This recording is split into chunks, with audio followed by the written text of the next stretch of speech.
High school sucks, so it's pretty ironic that my amazing train wreck ride towards Transcendence began in Sachem High School cafeteria.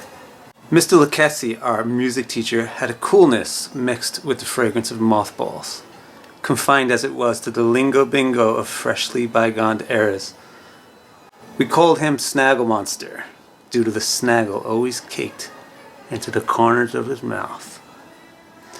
Today, the Snaggle Monster stalked the cafeteria with his curly, thinning hair and bad posture, happy as a button that the highlight of his year was about to begin, the Battle of the Bands.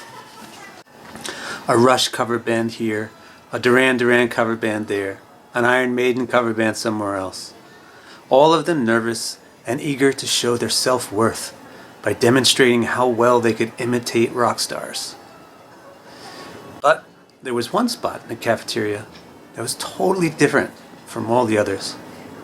It was an actual stage, complete with a second-tier drum riser on which a massive black double-bass drum set loomed ominously. The guys who would play on that stage were the main reason I had come. The music on the VHS skate tapes I used to watch was at least as interesting as the skating. As a result, I got into Agent Orange. I feel safe just being alone, living in darkness, living in a world of my own. And the Sex Pistols. I am an engine coaster. I am an coaster. Don't know what I want. Kevin exposed me to a different branch of the punk rock tree. Thrash metal and crossover.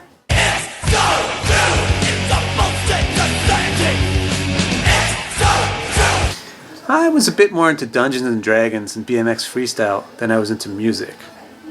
But I always had a deep connection with music.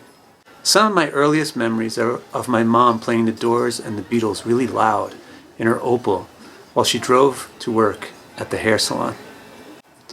Dad had a strong thing for the blues and other really weird shit like Frank Zappa and Tom Waits.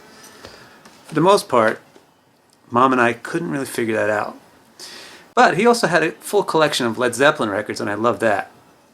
He had a guitar and tried to play it now and then. I never did. When I was pretty young, they brought a 6-octave stand-up piano and got me a teacher. I gave up after 4 or 5 years, but it gave me a good understanding of how music works. So even though I was more of a skater than a musician, I had my feet in both worlds. I was just waiting for the dudes with the big stage. When their turn came, everyone gathered around. The band was nowhere to be seen, but their big PA speakers started playing jungle noises, replete with monkeys and backed by orchestral strings. A few friends of the band clapped with awkwardly unabashed enthusiasm when the drummer climbed up and started checking the tightness of this or that bolt or lever with his long, straight, Asian black hair swaying like a rock star. Then everything got tense. A voice boomed over the PA as the rest of the gloriously long-haired band came onto the stage. It was a loud, deep, and crazy voice. "Greetings, Earthlings," it boomed. "We are third planet." The rest was more like an explosion than a concert.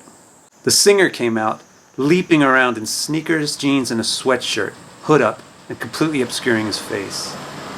Bounding about like a wild gorilla, even scratching under his armpits. He eventually threw back his hood to reveal a short crop of bleached blonde hair, pale skin, and a big nose, just before the music suddenly changed into some incomprehensibly fast blur of precise noise, while the lunatic singer howled and shouted in a mad frenzy, and the rest of the band stalked, jumped, or brooded around the stage like wild animals. A fight broke out in front of the stage. That's what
kids would have probably called the police if we had cell phones in those days.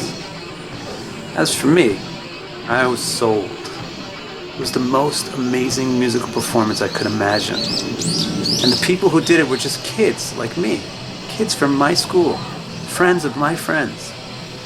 Ironically, Snaggle disqualified Third Planet for inciting a riot, proving the point that high school does indeed suck.